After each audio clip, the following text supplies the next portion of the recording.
All right, welcome to my calculus videos.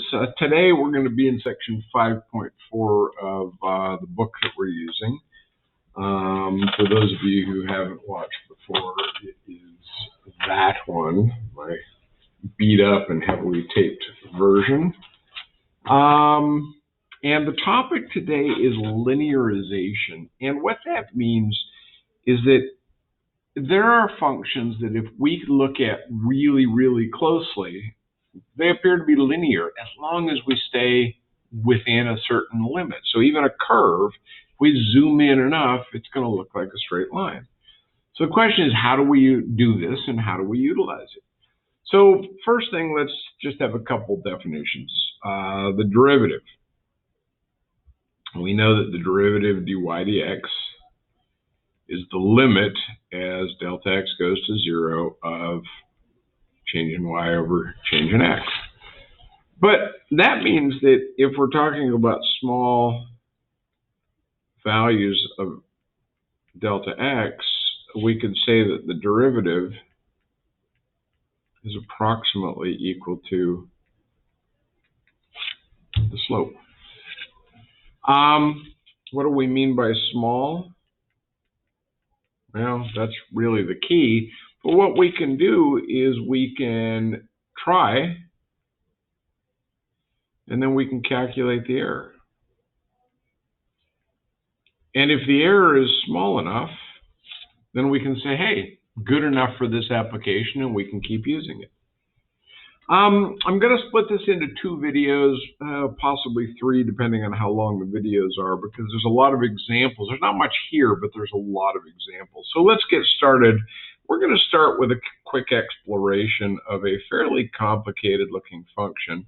If you don't have your TI or whatever graphing calculator, you might want to grab that out right now, pause the video, come back, because I'm going to ask you to look at some things in your calculator as we work our way through this video.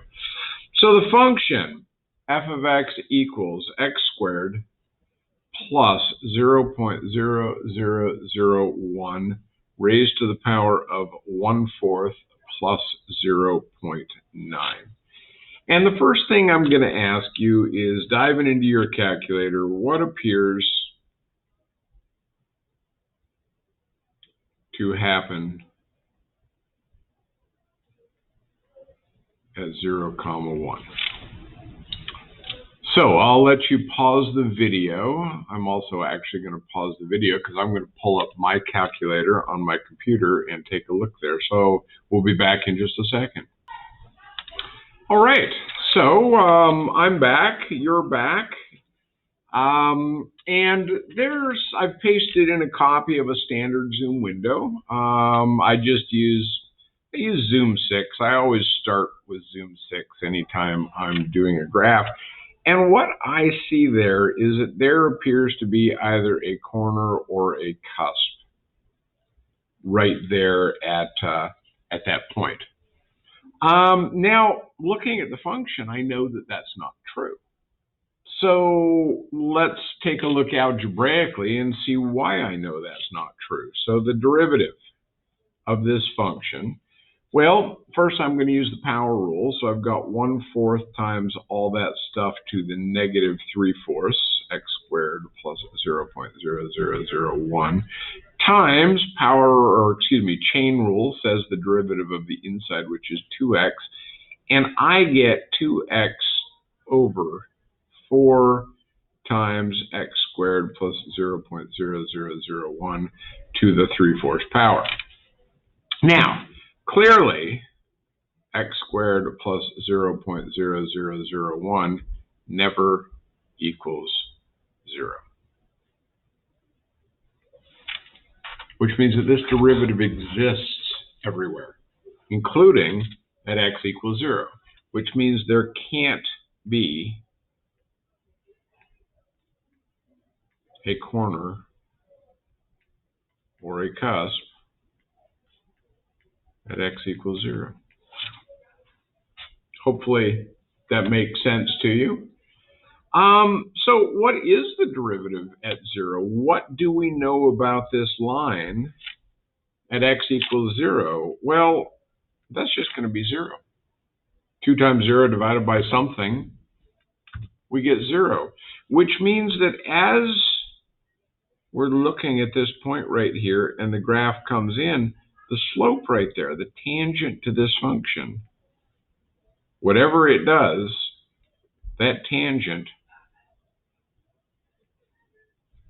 whoops, no, y doesn't equal 0, y is equal to 1. Must have a slope of 0. All right, so let's look at this graphically. Here's what I want you to do. I want you to go to your calculator and zoom in. So we're talking about the zoom function again. Choose number 2 in.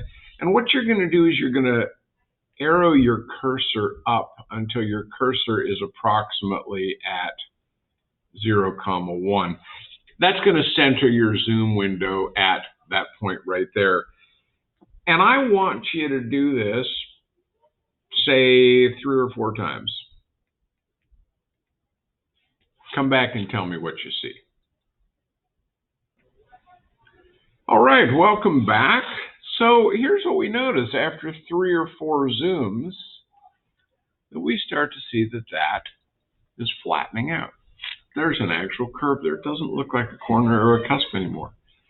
So here's what I want you to do next. I want you to do more zooms for a total, including the 3 or 4 that you did, of 9 zooms. And I want you to see what the graph looks like when you get to 9 zooms. So go ahead and pause.